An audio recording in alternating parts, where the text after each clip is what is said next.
Strong women. మాకు అనిపిస్తుంది చూస్తూ ఉంటే, ఫాలో అవుతుంటే కదా, వెరీ స్ట్రాంగ్ ఉమెన్, చాలా గట్టిగా నిలబడుతుంది అనుకున్న మాటకి.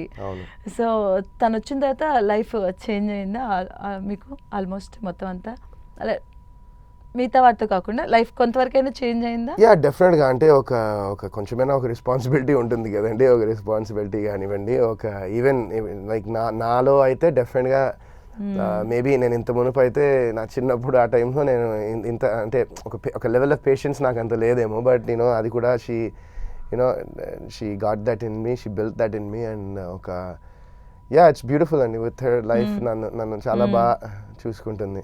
ఓకే, తను ఇచ్చిన సర్ప్రైజ్ ఎలా ఉంది? Surprise was beautiful. అసలు ఎక్స్పెక్ట్ చేయలేదండి.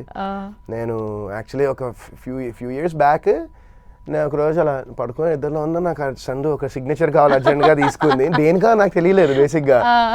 ఆ తర్వాత తెలిసింది ఏంటంటే 3 years తర్వాత అసలు అది సంతకం పెట్టా దేనికి అనేది మర్చిపోయా. తర్వాత తెలిసింది ఏంటంటే ఇట్ వాజ్ బికాస్ ఆఫ్ అదే ఆ సర్ప్రైజ్ ఇచ్చింది నాకు. So it was beautiful. So life going అలా అవుతూ ఉంది. సో హడిల్స్ వస్తూ ఉన్నాయి, అప్ అండ్ డౌన్స్ అవుతూ ఉన్నాయి. సడన్గా బిగ్ బాస్లోకి ఎంట్రీ ఇచ్చారు యాజ్ ఏ కపుల్గా. సో అది ఎలాంటి బూస్టప్ని ఇచ్చింది మీకు అసలు బిగ్ బాస్?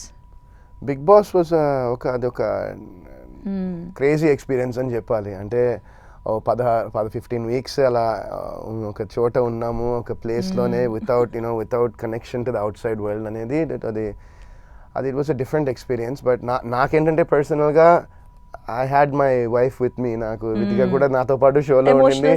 తను కూడా ఆల్మోస్ట్ ఒక 13 వారాలు అంటే లాస్ట్ ఒక 1 week 2 weeks వరకు తను కూడా ఉండింది. కాబట్టి నాకైతే చాలా కూల్గా ఈజీగా అనిపించింది. సో అంత ఏమీ ప్రెషర్ అంత ఏమని నాకు అలా ఏమనిపించలేదు. మేబీ నేను ఒక్కడనే సెపరేట్గా వెళ్ళుంటే మేబీ అలా ఉండేదేమో. But going with her it made it very comfortable. So at present Bigg Boss చూస్తున్నారా? చూస్తారా? అంతగా ఏం ఫాలో లేదు. ముందర వెతిక యాక్చువల్లీ బాగా ఫాలో అయ్యేది. ఓకే, దాని తర్వాత ఇంకా తను బిజీలో తను కూడా ఫాలో అవ్వట్లేదు ఇప్పుడు అయితే ప్రెసెంట్. సో